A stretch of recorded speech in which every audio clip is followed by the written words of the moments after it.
Alright, so I thought I'd take a look at something else I probably shouldn't have bought.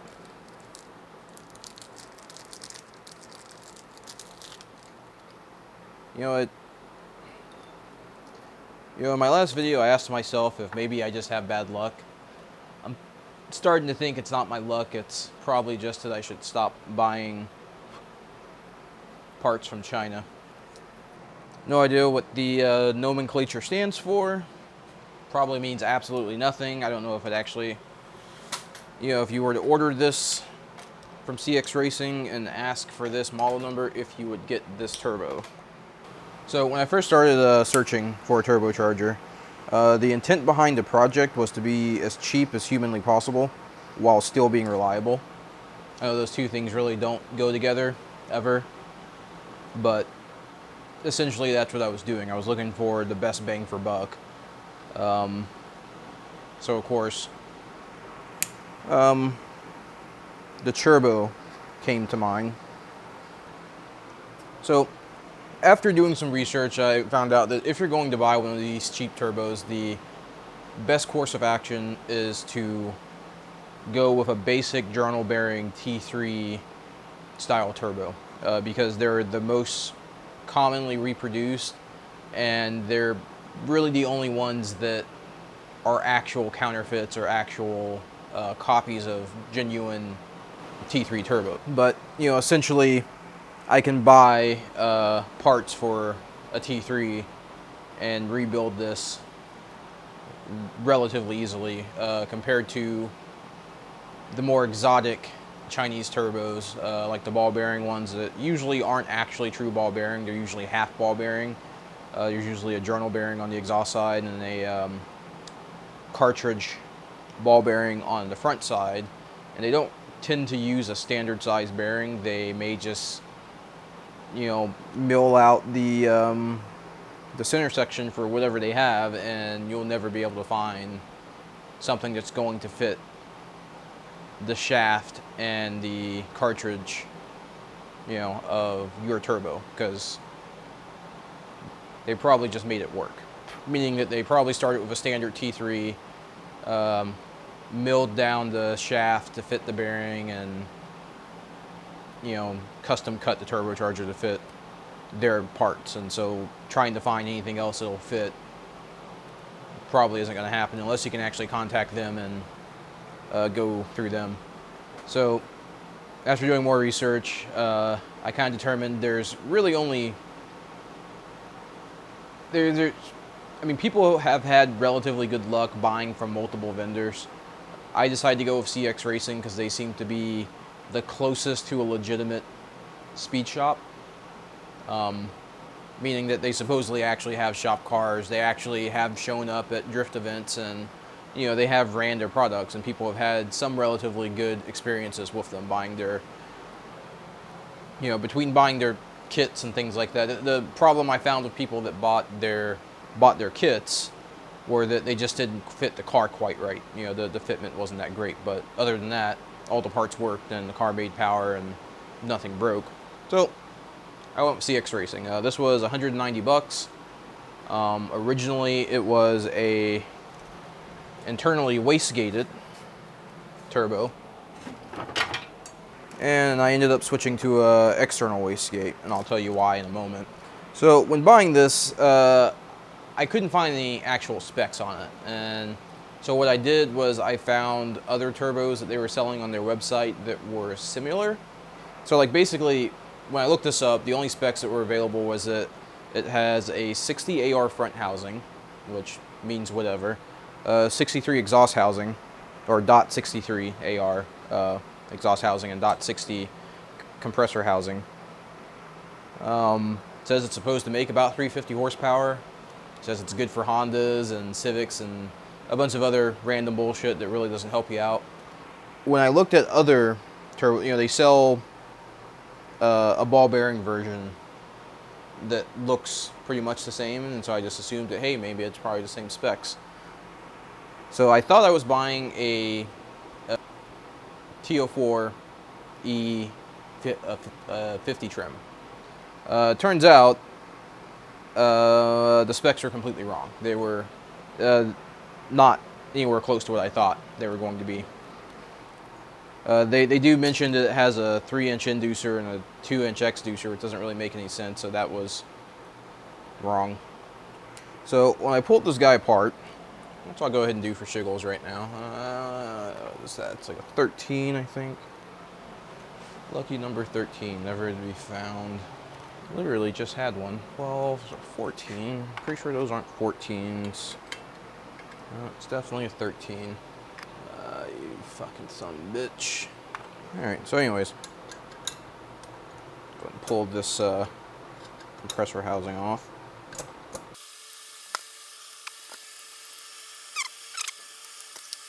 Probably should have marked this since I have it clocked specifically. Alright, so there's the business end. Alright, so before I go any further, I think I should go into some of the problems I had with purchasing this thing. The first problem was getting accurate specs on it before buying. So, like I said, I thought I was buying, you know, a T3 T04 50 trim style turbo. Turns out that wasn't the case. The second problem I had to do with the internal wastegate. I'm not sure if, let's take that off of there. So I'm not sure if the turbo was drilled wrong or the adapter, the internal wastegate adapter was drilled wrong. But basically, I had a misalignment between the two. Anyways, there's a misalignment between the housing, between the exhaust side and the wastegate housing. So the flapper didn't completely cover the wastegate port. You know, it was like a little half moon. It was slightly, gotcha. So, yeah, so it was, it was slightly misaligned. So it was probably causing a slight spool problem because the wastegate was always partially open. So what I had to do was take this housing and oval out these holes so that I could slide the housing around and actually get the flapper valve to actually fit over the wastegate port. So that was number 2. Number 3, what did I do with it? There we go. Is the wastegate actuator itself. It was advertised as a 8 psi actuator. Yeah, it was closer to like 20 something psi, I think.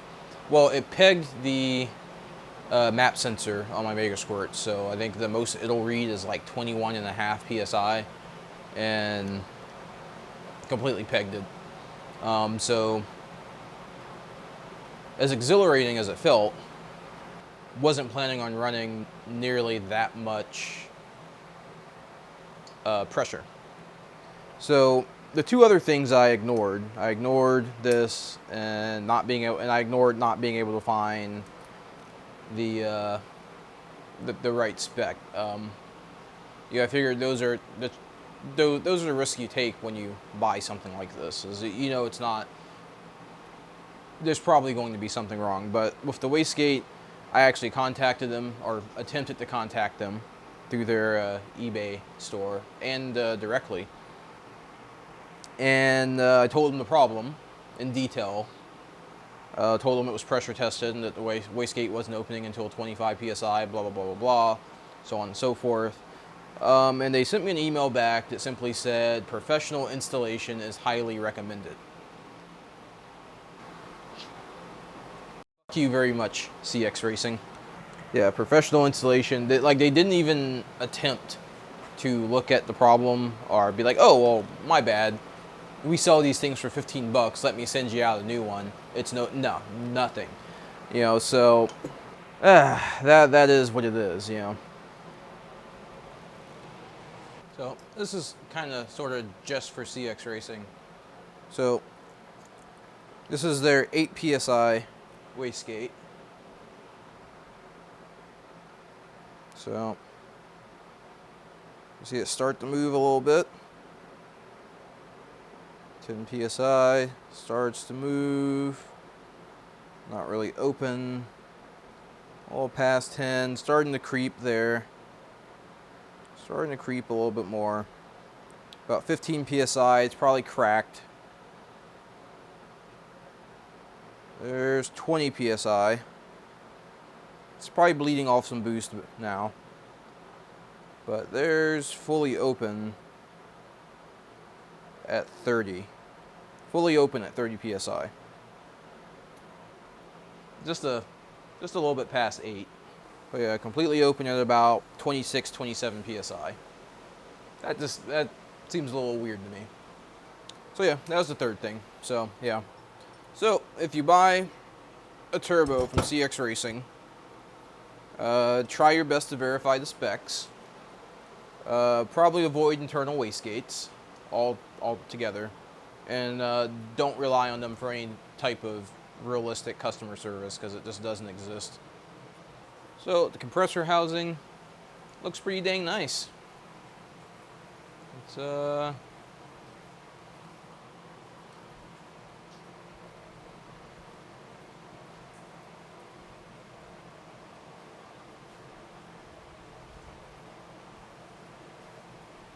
yeah, it's not bad. It's machined very nicely. It's cast very nicely.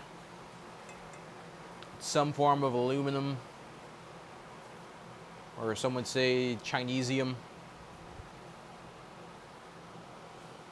Doesn't smell like soy sauce, so, you know.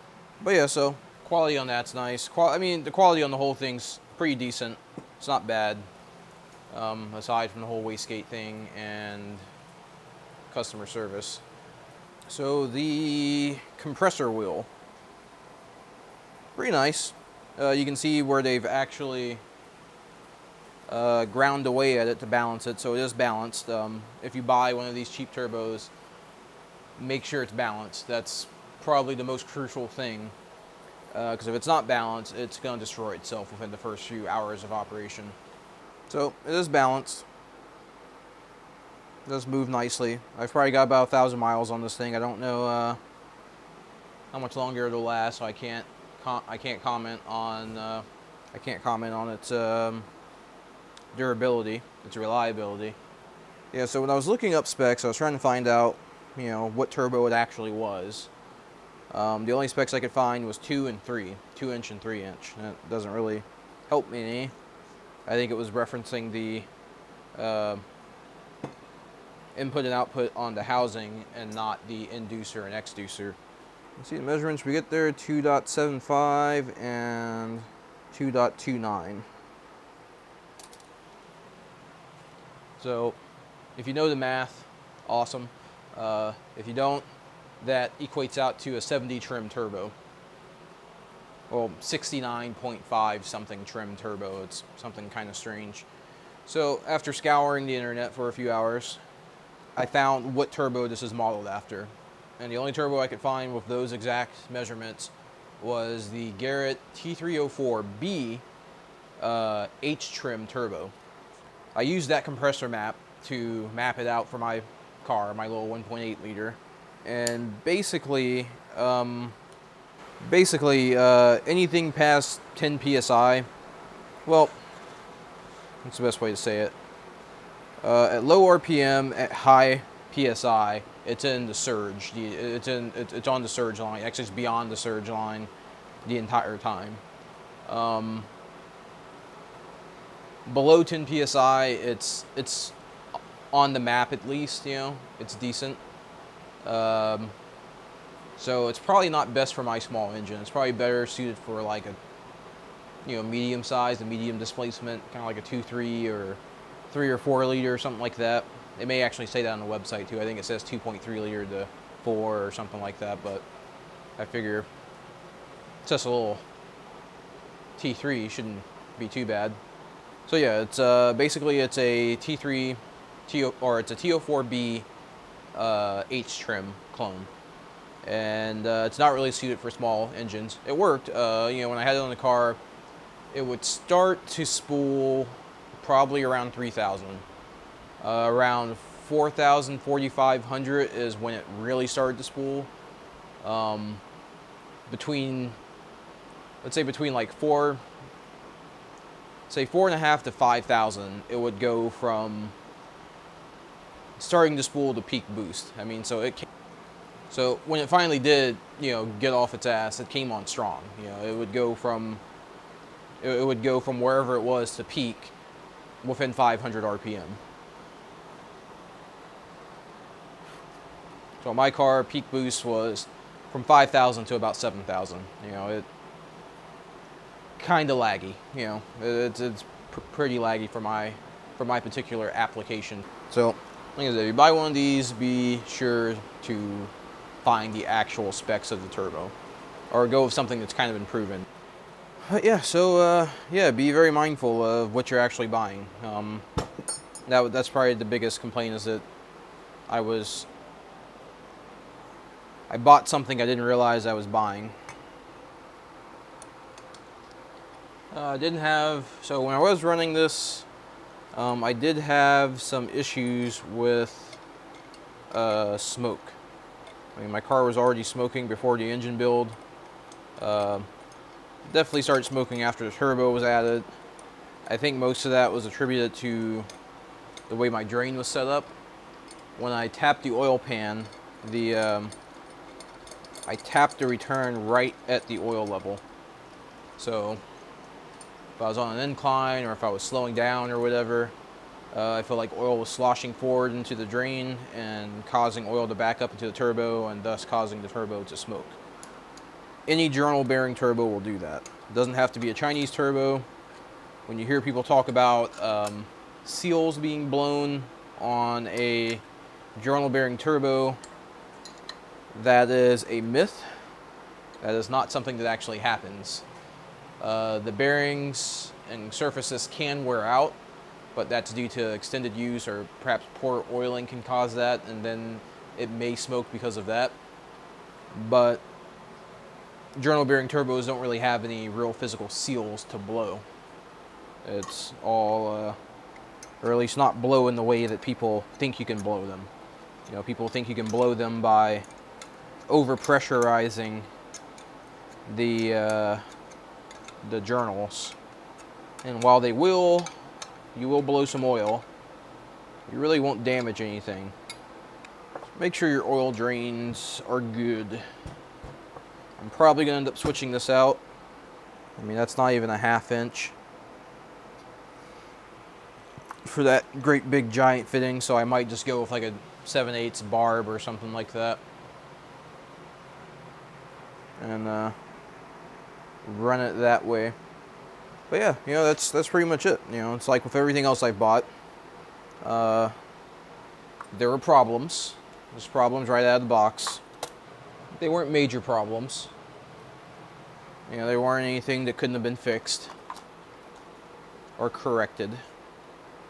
And of course, as I said, the biggest issue was actually finding out what you're buying. And that's the big issue of buying any of these Chinese turbos or whatever you want to call them, is it's going to be really hard to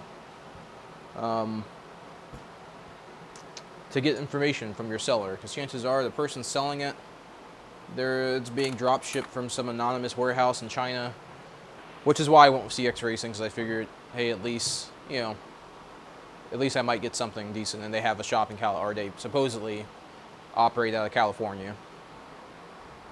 Supposedly. If I buy another one, which I'm thinking I might do, I might go GT35 or GT30. I'll probably give Twisted Motion a chance. They are located in Las Vegas, I believe, and they're a little more pricey. You know, they're about $300 to $400 for a journal bearing turbo, but they have warranties. They're all computer balanced. They have pretty good customer service from what I hear, since I haven't actually dealt with them myself. Essentially what it sounds like they're doing is they're buying these Chinese turbos from somewhere. They have a supplier, and they're going through them and making sure they're all in good working order before shipping them out, and offering service and things like that for them. I do believe they do build some things in-house. I don't think they're buying complete cores. They do some custom turbos, like they have a Disco Potato, you know, GT28R compressor that mounts to a T3 exhaust housing, so that you can run a essentially run a GT28 style turbo on your T3 manifold, and that's kind of cool. I might go that route. That might be a good, you know, that would most definitely fix some of my lag issues, or all of my lag issues. Yeah, so in closing, you know, just be careful with what you buy. When you buy cheap stuff, don't expect the world from it, you know? That's all I can really say. You truly do get what you pay for, but in my personal opinion, what you get isn't that bad in all cases.